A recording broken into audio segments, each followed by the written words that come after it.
Bom, então, dando continuidade aqui à nossa aula de número 4, a gente agora vai falar de força de amortecimento dependente da velocidade, certo? Bom, então outro caso onde a gente pode obter a solução da segunda lei de Newton é quando a força é uma função somente da velocidade. Então você tem massa vezes aceleração, ou seja, massa vezes dv dt é igual a um F, que é um F de V. É uma função que só depende da velocidade. Se a gente pegar e multiplicar por 1 sobre mf de v, né, a equação dos dois lados, e integrar, a gente vai obter uma equação desse tipo aqui, tá? Onde isso aqui é a variável de integração, tá? E depois que a gente integrar, a gente vai substituir entre v0 e v, tá bom? Do lado direito é simplesmente a integral de dt, né? Isso aqui é simplesmente correspondente à integral de dt' de t0 até t, né, sobre m, que vai dar pra gente esse resultado aqui, t menos t0 sobre m. Do lado direito, a gente vai ter uma integral que, em tese, ela pode ser calculada. Ela vai poder ser calculada ou não, dependendo da forma desse cara aqui. Se eu escolher um logaritmo do cosseno de um polinômio de 80º grau, claramente isso não pode ser integrado, mas a forma simples dessa função f de v, que talvez a gente consiga fazer integral. Então a gente vai assumir, vamos pensar assim, essa integral pode ser feita. E se ela puder ser feita, o que é que ela nos vai dar? Ela vai nos dar uma velocidade, né? Ela vai dar uma solução para esse cara aqui, que é o limite superior de integração, e essa solução vai poder ser escrita na forma de uma função que depende do valor inicial da velocidade, v0, e claramente vai depender da variável que está aqui do lado direito, que é t menos t0 sobre m. Ou seja, nós vamos ter, né, essa função φ aqui como sendo uma função de v0, por um lado, e da outra variável, t menos t0 sobre m. Beleza. Então, em princípio, isso pode ser feito. E nós vamos assumir que isso pode ser feito. Beleza. Se isso é possível, isso nos dá dx dt, então a gente pode, né? Essa equação diz o seguinte: dx dt é igual a esse φ aqui, né? Mas se dx dt é igual a φ, então o dx é igual a φ dt. E eu agora vou poder fazer a minha integral, né, de x0 até x e a integral de t0 até t, isso aqui em linha, né? Lembrando que φ é uma função de v0 e daquela função, né? Tá bom? Então, beleza. Deixa eu fazer aqui um pouco menos feio isso aqui, tá? Vou fazer um pouquinho mais organizado, só para não ficar confuso. v0 t' menos t0 sobre m dt, tá bom? Você vai fazer essa integral aqui.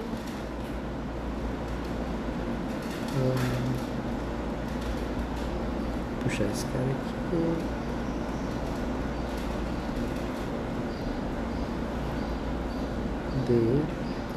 Beleza. Então, quando a gente integrar, o nosso lado esquerdo vai dar simplesmente x menos x0. Já o lado direito vai dar essa integral que está aqui, né? Que de novo a gente vai assumir que ela pode ser feita.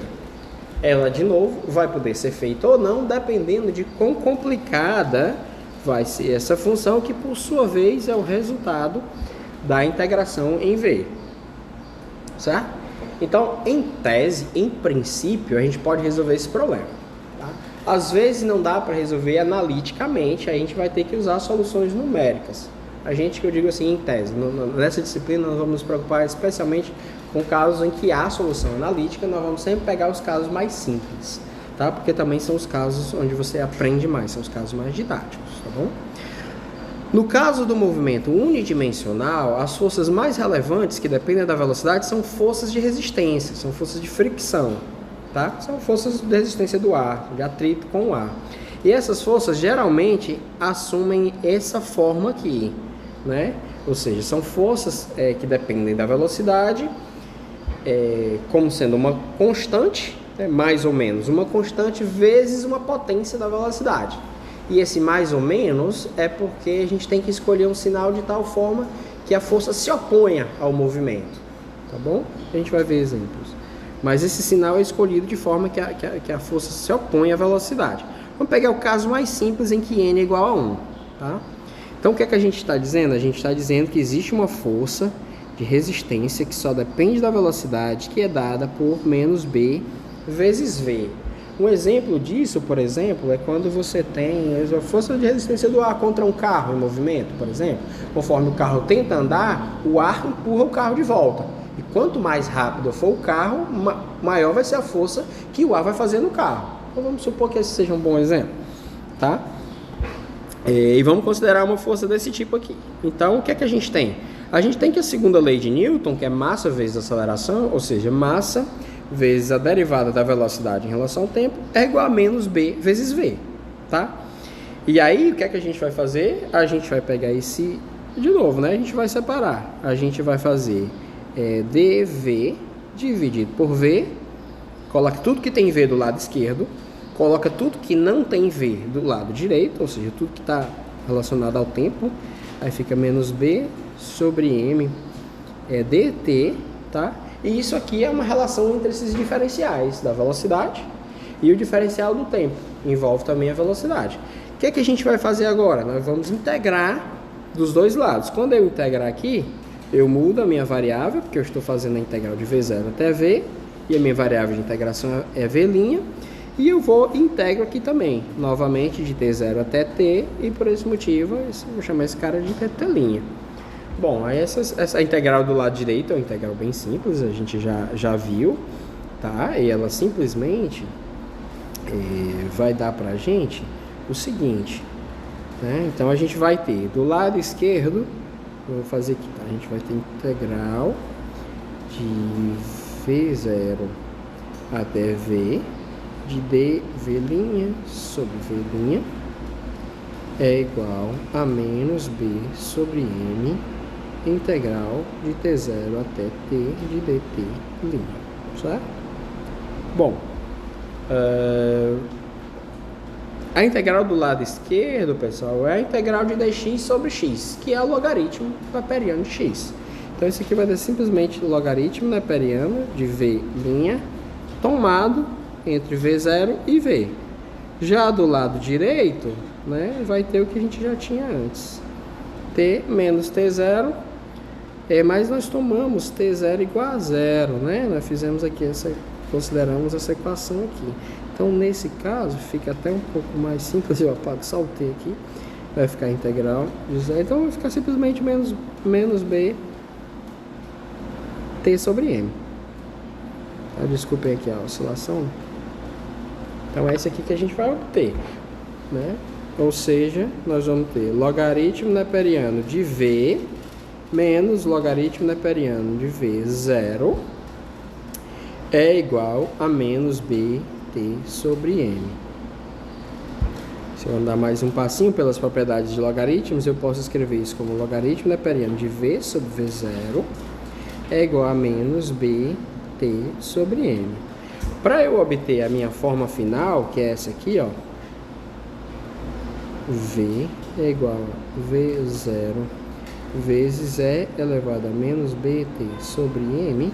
Se eu quiser obter, a única coisa que eu preciso fazer é elevar isso aqui, né? Pegar exponenciar, né? A exponencial do logaritmo de x, né? É ln x, isso aqui é simplesmente x. E a exponencial de elevado a menos bt é elevado a menos bt. E é assim que a gente chega nessa formulazinha bem aqui, beleza? Bom, aí vamos prestar atenção aqui, olha só o que está acontecendo. Se a gente pegar o tempo infinito, se a gente tomar o limite quando o tempo vai para o infinito, a exponencial vai para zero, e você vai ter 0 vezes v0, que é uma coisa finita, e vai dar zero, certo? Entretanto, para qualquer tempo finito, a velocidade nunca vai ser zero. Se você tiver qualquer valor de t finito aqui, você vai ver que vai ter uma velocidade diferente de zero, tá? O que é que aconteceria numa situação física real? A gente sabe que no mundo real as coisas param, né? Então, se tem uma força de resistência que obriga o objeto a parar, ele vai parar em algum momento, e essa velocidade vai ser zero num tempo menor que infinito. Isso aqui é um modelo da força, é claro que não poderia ser absolutamente perfeito, né? Para a posição x de t, se a gente tomar x0 igual a zero, a gente vai obter, né, uma integral assim, porque quem que é x de t? X de t é a integral, como t0 é zero, desculpa, x0 é zero, é a integral até t de v de t' dt'. Mas o v de t' a gente tem. Então vai ficar integral de 0 a t. Quem que é o v de t'? O v de t' está aqui. É v0 elevado a menos b t' sobre m dt'. Aí eu posso tirar a constante da integral. Eu posso fazer a seguinte mudança de variável. Y é igual a b t' sobre m. Se eu fizer isso, eu vou ter que dy é igual a b sobre m t'. Ou seja, na minha transformação, quando t' for zero, o y também vai ser zero. Então, isso aqui é zero. Quando o t' for t, o y vai ser bt sobre m. Esse m ficou meio feio, né? Bt sobre m. E aqui é e elevado a menos y. O dt é m sobre b dy. Então, isso aqui vai ficar mv0 sobre b, né? Tirando as constantes da integral. A integral de e elevado a menos y é menos e elevado a menos y. Quer ver, é só derivar em relação a y, você vê que está certo. Tomado entre 0 e bt sobre m. Ou seja, vai ficar mv0 sobre b, 1 menos e elevado a menos bt sobre m. Né? E essa é a nossa equação de número 28. Aí você note agora que quando o tempo for infinito, você vê que o x, agora ele vai obter um valor finito, que a gente chamou aqui de xs. Quem que é esse xs? Olha, quando o tempo for infinito, esse cara vai para zero.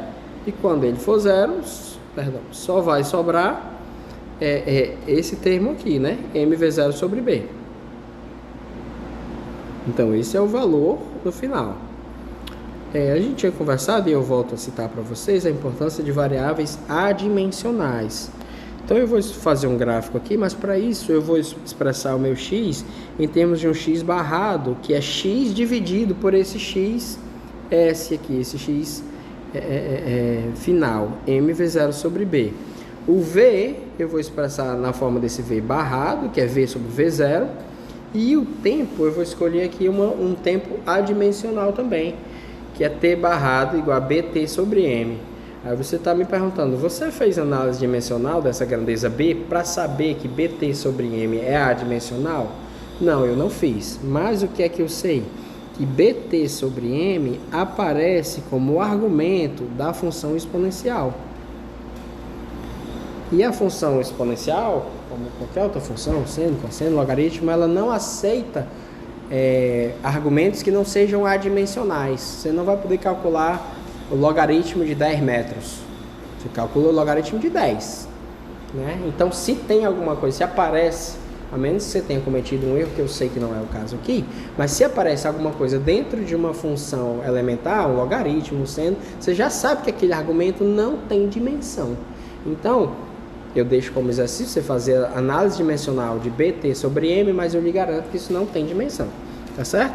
E aí, pessoal, se a gente fizer os gráficos, eu peguei e plotei aqui as soluções. Né? Olha só o que é que acontece com o V. Eu plotei o gráfico aqui entre vários valores, tá? Mas claramente só interessa pra gente a partir desse ponto aqui, que é t barrado igual a zero. Né? Olha só o que é que acontece com o x. O x vai crescendo, crescendo, crescendo. Vou até mudar de cor. Desculpa. Ó, o x vai crescendo, crescendo, crescendo, crescendo, crescendo, crescendo, crescendo. E ele vai tendendo a um valor finito, onde o meu x barrado é 1. Ora, se o x barrado é 1, significa que o x é igual a xs. Ou seja, quando o tempo vai para o infinito, de fato o x vai para o xs, que é dado por essa grandeza aqui, m v0 sobre b. Tá? E esse seria um jeito experimental de você determinar o b. Você sabe qual é a velocidade inicial, você sabe a massa do sistema, e você deixa um tempo bem grande e vê onde é que o corpo vai parar. E aí você sabe que ele vai parar em mv0 sobre b. Com isso você mede onde ele para e determina o b. Essa é uma posição. E olha o que é que acontece com a velocidade. Olha o que é que acontece com a velocidade. A velocidade, ela começa aqui, ó, né? Isso aqui, pessoal, esse v barrado, é simplesmente o v de t dividido pelo v0. Então essa grandeza começa do 1 em t barrado igual a 0. Ou seja, o v começa do v0. Mas com o tempo ele vai caindo, tá vendo? Ó? Ele vai diminuindo. E conforme o tempo vai para o infinito, esse cara tende a 0. Vocês estão vendo aqui. Então se você tiver um t barrado muito grande, ou seja, t vezes b sobre m, que tiver um valor bem grande, vamos supor 1000, aí você vai ver que a velocidade é praticamente zero, praticamente nula, tá certo? Bom, a gente sabe que no mundo real a velocidade vai ser zero antes de um tempo infinito, né? Então, e além disso, o nosso aparelho de medida, né, o nosso aparelho que mede velocidades, ele vai ter um momento em que a velocidade é muito pequena e ele não vai mais saber a diferença entre a velocidade real e o zero. Então, para ele, aquele momento é o zero. Então, se a gente pegar uma velocidade que é uma velocidade terminal, uma velocidade final, correspondente, bem pequena, muito parecida com o erro do nosso aparelho de medida, por exemplo, vou chamar aqui de uma velocidade final, né? Ela vai corresponder a um tempo, né? Um tempo que vai ser necessário para atingir essa velocidade, e por meio da equação que dá a velocidade em função do tempo, nós podemos encontrar a relação entre o tempo necessário para que essa velocidade seja menor ou igual àquela. Então, vamos supor que a velocidade inicial do seu objeto é 10 metros por segundo, mas o seu aparelho só consegue medir até 0,1 metros por segundo. Então a velocidade começa em 10, vai diminuindo. Quando ela chegar em 0,1, para você aquilo é praticamente o zero, né? Aí você quer saber, quanto tempo que eu tenho que esperar? É só você jogar nessa equação. Você faz Vs igual a 0,1, né? Então 0,1 é igual a 10 vezes E elevado a menos BTS. Aí você resolve, né? Tira o logaritmo dos dois lados e você vai obter dessa forma o tempo que você teria que esperar, né? Então, para uma velocidade final Vs, você tem que esperar um tempo Ts, dado por m sobre b, vezes o logaritmo de V0 sobre Vs, certo? Então, esse seria o tempo que você tem que esperar. Aí, pessoal, olha só, é ilustrativo, eu quero dizer que é interessante você considerar o movimento quando você tiver tempos que satisfazem essa condição aqui, em que você tem tempos muito pequenos. Você tem b vezes t sobre m, ou seja, t barrado muito menor do que 1. Professor, quanto é que é muito menor do que 1? Vai depender do seu sistema, mas tipicamente 0,01 já é suficiente.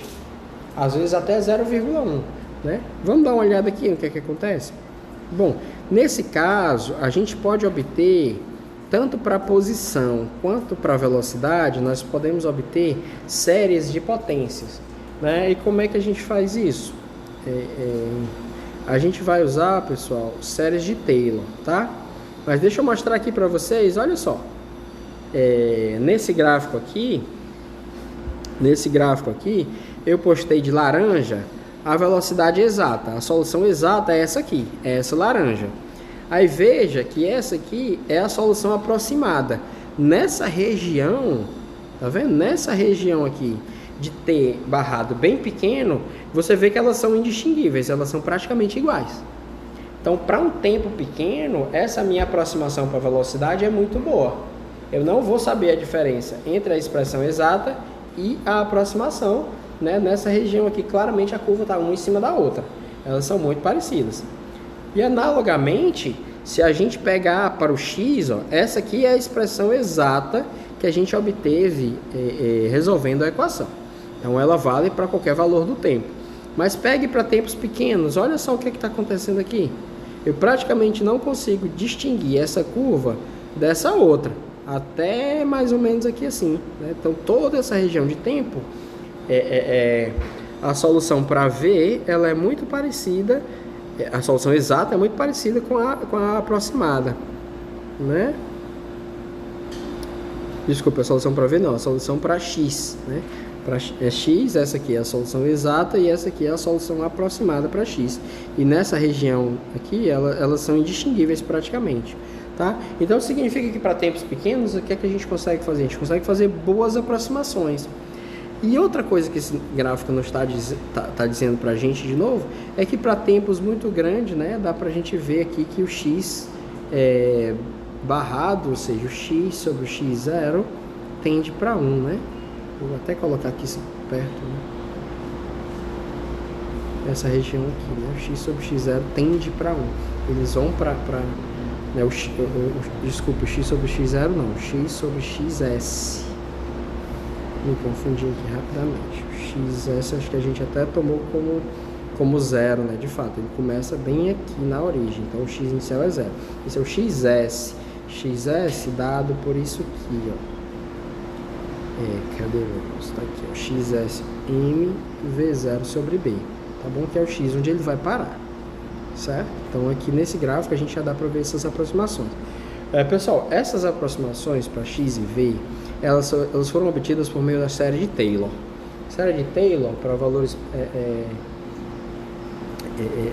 para funções contínuas, ela permite que a gente faça aproximações para aquela função envolvendo só derivadas dela, tá?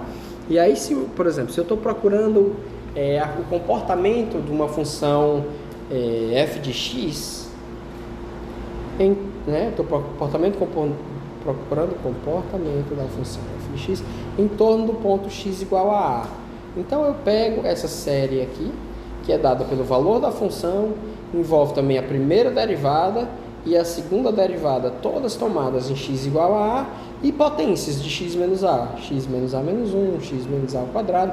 Eu posso até ir até x menos a ao cubo e tal. E isso vai me dar, né, esses comportamentos aproximados, por exemplo, como esse aqui para o x, né, e esse aqui para a velocidade, certo? Então, séries de Taylor são muito úteis. Tá bom? Alguns exemplos da série de Taylor. A série de Taylor da exponencial. A derivada da exponencial é a própria exponencial. E é elevada a zero é 1. Então, é elevada a x próximo de 1 é simplesmente 1 mais 1 sobre 1 fatorial vezes x, mais 1 sobre 2 fatorial vezes x ao quadrado, mais 1 sobre 3 fatorial vezes x ao quadrado, mais... sei lá, 1 sobre 80 fatorial vezes x elevado a 80, mais até o infinito. Aí você pega quantos x você quiser aí, tá? Então essa é a exponencial, a série de Taylor para exponencial. Aí coloquei mais algumas funções aqui, tá? A gente recomenda que você faça uma revisãozinha na série de Taylor, porque isso é muito importante. Esse comportamento para valores pequenos de algumas variáveis é muito importante que você saiba fazer. Então dê uma olhadinha nessa revisão da série de Taylor, tá bom?